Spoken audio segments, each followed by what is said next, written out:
दोस्तों नमस्कार, मैं हूं शीतला तिवारी। दोस्तों जौनपुर के अनुराग यादव के हत्यारे अब बेखौफ हो गए हैं। उनको अब यह लगने लगा है कि अब बुलडोजर नहीं चलेगा। जैसा कि आप जानते भी हैं कि जब अनुराग यादव की हत्या हुई थी उस टाइम ऐसा लगा था, स्थानीय प्रशासन से लेकर के तमाम मंत्री लोग और तमाम बाहरी लोग या जो भी अनुराग यादव को सांत्वना देने के लिए उनके घर पहुँचते थे, सब यही कहते थे कि बुलडोजर चलेगा।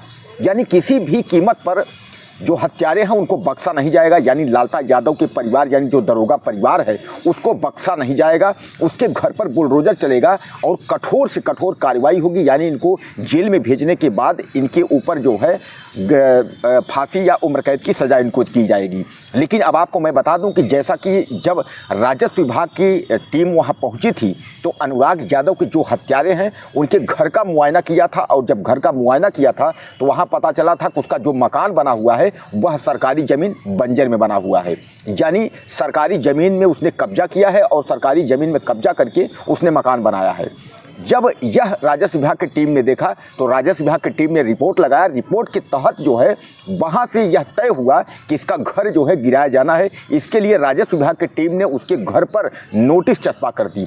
15 दिन की उसमें समय दिया गया था।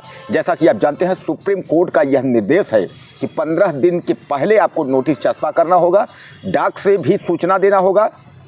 अगर विपक्ष यानी जिसका घर गिरना है अगर वो याचिका दायर करना चाहता है तो अपना जो है अपनी बात रख सकता है, याचिका दायर कर सकता है। लेकिन सुप्रीम कोर्ट ने यह भी कहा है कि अगर अपराधी है और अगर उसका ज़मीन में उसके पर्सनल रजिस्ट्री ज़मीन में अगर घर बना हुआ है तो उसका घर नहीं गिरेगा। ऐसा अगर करते हैं, क्यों ने एक अपराध किया हो। सुप्रीम कोर्ट ने साफ साफ कहा है कि अपराध एक करे और उसका परिणाम पूरा घर भुगते। ऐसा नहीं हो सकता, ऐसा हम नहीं करने देंगे। यानी लोगों का सपना होता है कि लोगों का खुद का घर हो, तो इसलिए आप एक अपराधी का घर जो है आप नहीं गिरा सकते। अगर ऐसा आप करते हैं तो आपको 25 लाख का मुआवजा देना होगा। वहीं दूसरी ओर सुप्रीम कोर्ट ने यह भी कहा है कि अगर आपने अतिक्रमण किया है, सरकारी ज़मीन अगर आपने कब्जा किया है तो कुल मिलाकर के सरकारी ज़मीन को कब्जाने के जुर्म में आपके ऊपर कार्रवाई भी होगी। आपका जो है जो ज़मीन है या मकान है जहाँ भी आप उस पर कब्जा किए हैं उस कब्जा को अतिक्रमण के लिए जो है उसमें बुलडोजर का सुप्रीम कोर्ट या किसी न्यायालय का कोई हस्तक्षेप नहीं होगा। यही था अनुराग के मामले में कि सुप्रीम कोर्ट का जो निर्देश था उसमें अनुराग यादव का घर गिरना था। यानी तय था, न्यायालय की तरफ से तय था और प्रशासन, स्थानीय प्रशासन सबके तरफ यही था कि घर गिरेगा, इसमें दो राय नहीं है। हमने भी कई वीडियो में आपको दिखाया था और मैंने कहा था कि अब 25 तारीख को जो डेट दिया गया था, 25 तारीख को कोई माई का लाल नहीं बचा सकता और घर पर बुलडोजर चलेगा। मैंने आपको कई वीडियो में बताया था।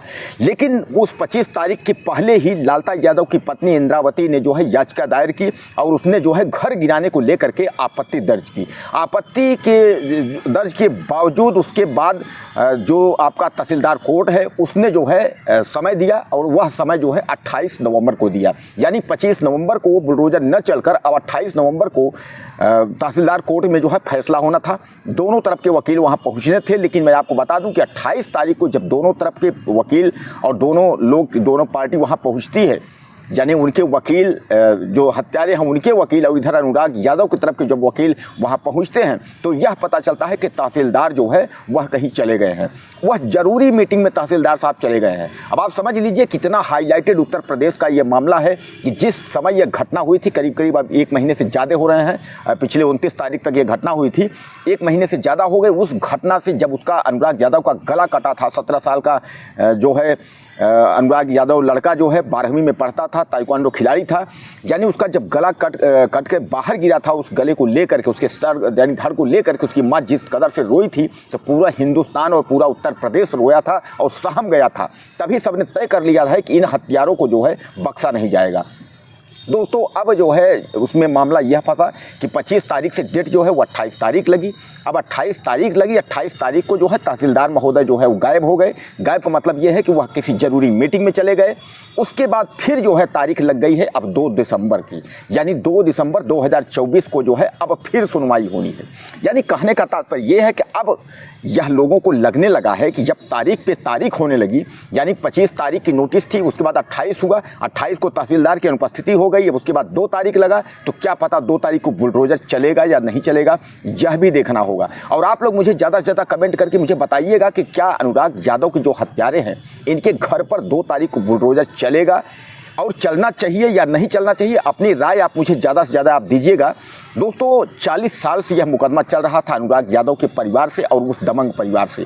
जैसा कि मैं आपको बता दूं कि लालता यादव और उसका रमेश यादव और राजेश यादव भी दरोगा है, यानी वह परिवार जो है पैसे से संपन्न परिवार है।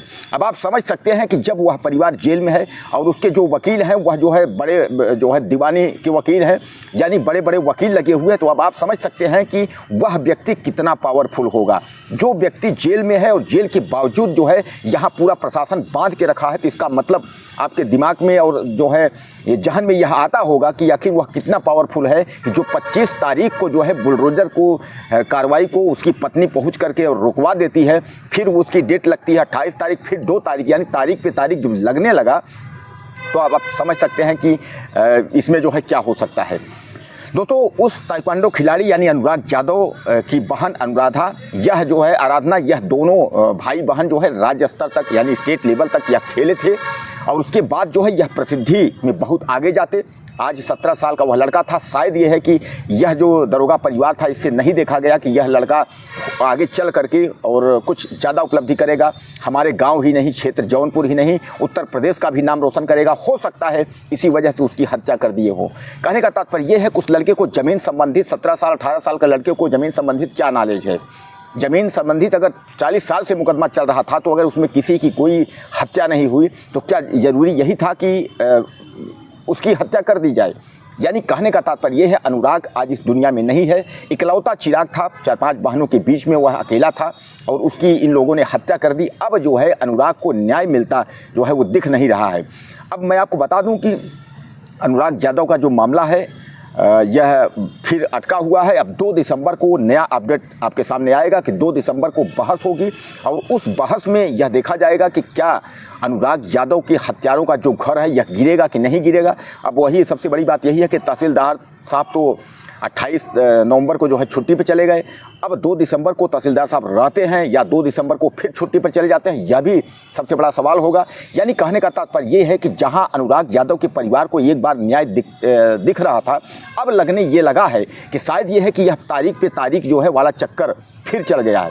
वहीं आपको मैं बता दूं कि एक बार योगी आदित्यनाथ का जो बुलडोजर है वह कहीं न कहीं विराम हो चुका है, क्योंकि सुप्रीम कोर्ट ने तो अपराधियों के घर पर चलाने को रोका था, लेकिन यह नहीं कहा था कि अगर सरकारी ज़मीन में किसी ने अतिक्रमण किया है तो उस अतिक्रमण को न हटाइए।